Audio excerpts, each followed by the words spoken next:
Hi everyone, I'm Steve and I play Voshk Thorntooth over at the Phoenix Gaming Guild's show, The Final Chorus. I'm here to give a recap of session 16. We start the session with the party split. Rhea is in the Crown City in a pond or trough of water in front of a little girl named Lilac who is threatening to scream for her father if she does not return her to High Throne Academy. Okay, calm down. And so Rhea's going to shift her season into autumn. And so a bunch of leaves will fall from her, look at this, look, and try to amaze her that she shifted from spring to autumn. So all the cute pink flowers went out of her and went into that. Isn't that one? She continues to scream and the knight of the crown comes back. What's the issue? And before she gets to scream, no, I'm not talking to you. Watch yourself. What is it? The rest of the party is at the docks where the portal to the Crown City has been shut by our rival Silas. Silas and the group have a conversation about how he needs to open it, and Silas is adamant that we need to leave. We need to leave right now. Without accepting his offer of fleeing, we're surrounded by 3 drow. 3. The other side of it, staring at you, is Silas. Open it back up. You guys are actually fucking crazy. You know that. You guys are actually crazy. You need to leave. We need to all run as fast as we can now. Why? I don't have fucking time to explain why here. If I had time to explain, we wouldn't be running. Rhea is on the other side of that. We need to get her back. There's no way back. It's a one-way portal. Why must we run? You haven't answered. No, he didn't. And you guys hear a voice from behind you. And as you turn, a drow who is slowly unsheathing his short sword appears. And behind Silas, the same. You shouldn't dip your nose into where you don't belong, little piggies. Our DM decides we're not going to do that first, and we're going to cut to Rhea, who is saved? Is that the proper term? Saved by another Eladrin. Before he can continue talking, another Eladrian begins to make his way towards you guys. What is going on here? This servant was in the pond, and I'm sorry, sire. I don't think we'll be needing your help in this. Leave it to me. Thank you, sire. And the two of them, faster than you've seen anyone in that position, try to leave a situation. Thank you, I think. Hello, I'm Callan Vare. And who might you be? I am Rhiannon Halson. I'm a student at High Throne. Interesting. How long have you been here? Well, about 40 seconds before you witnessed the child and the father about to punish me for something. Do you know where you are? I believe in the Crown? Yes, you are in the Crown City. First time here. Beautiful garden.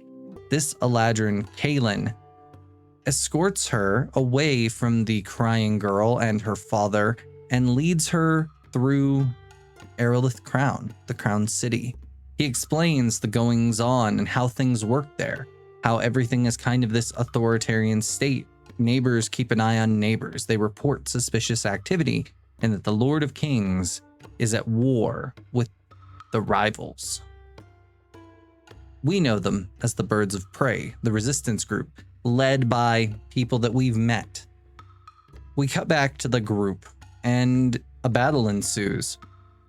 Everybody does their thing. Initiative is rolled, and immediately, Demo is dropped.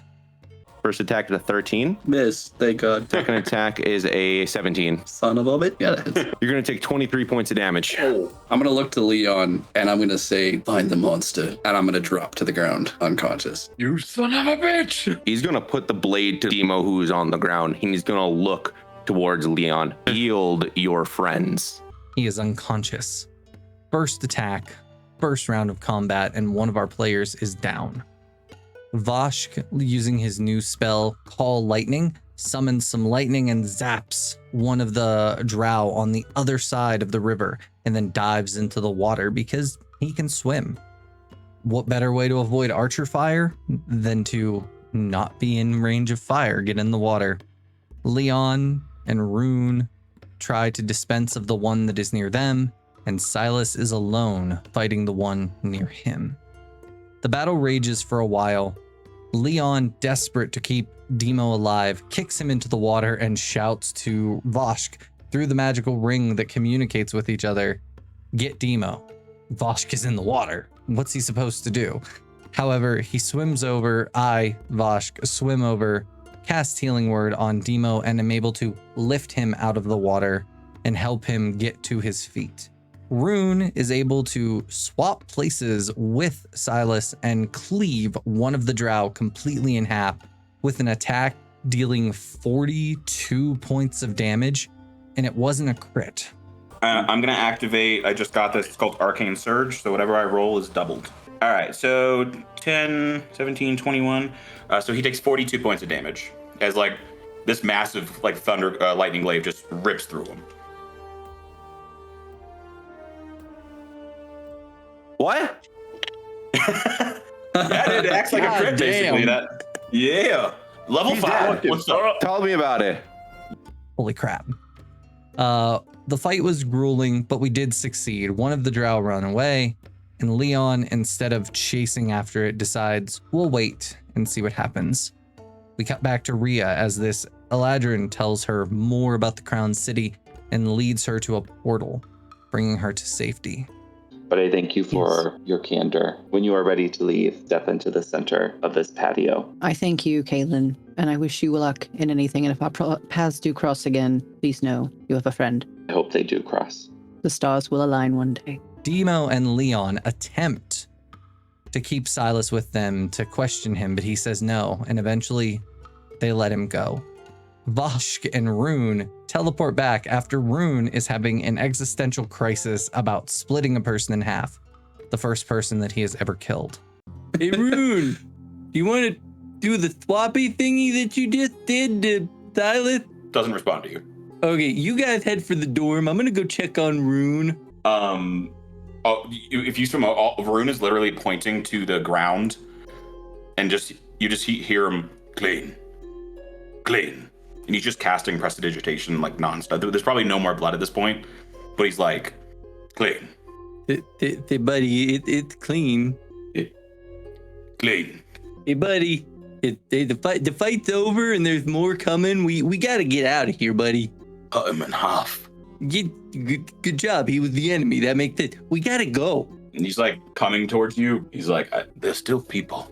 If you didn't kill him, he was gonna kill us. We gotta go. He like picks his glaive up and he's like, he doesn't say anything. He's like, okay, I'll follow you. We just hit the button and go back. The two of them go to the dorm first using their magic return buttons, as Voshk likes to call it. We get a button. So they hit their buttons and they return. They're waiting, planning on how they're going to get Rhea back. And Rhea walks through the front door. Leon fist bumps her because he has no other way to signify that he is happy that she is safe and sound. The party explains what happened. Rhea explains to them what happened. Voshk pulls Rhea aside and says, hey, I think you need to talk to Rune. He's not taking what happened tonight very well. A funny interaction between the two of them occurred, but anyway, Rhea said she would talk to him. Rhea, after a few more conversations, gives Leon a hug for worrying about her. He acts like a person who has never been hugged in his life, but is trying. The rest of the party goes to bed, and Rhea has a conversation with Donis, who tries to encourage her to go back to the crown and assassinate the Lord of Kings. I got lucky. How much more luck do you think you have in the tank? I don't know. Do you think that you might be able to survive, say, one more go? You know, you found back that to the crown. Are you crazy? Right, now hear me out. All right, hear me out. You have somebody apparently you talk to. Have him show you to the castle at nighttime and, you know, hopefully get past the guards with some good invisibility and just on the Lord of Kings. I'm not a murderer. Right, but he is. Have you been to the crown when you were alive? Did you ever go? That's none of your business. Why are you so invested in this? I'm not. Really? God, you're so pestilent. And he gets up and he walks off for the rest of the night. Thought that would make him go. That worked. When Rhea pushes him as to why he is so interested in this, he runs off. not saying much, kind of indicating that he knows more than he's letting on. And that was the session. Next week, we're going to pick back up. We'll see what happens. If you like these videos, please hit the like, share, and subscribe below. And as always, you can find us at twitch.tv/The Phoenix Gaming Guild, where we have the final chorus. We'll see you in the next session.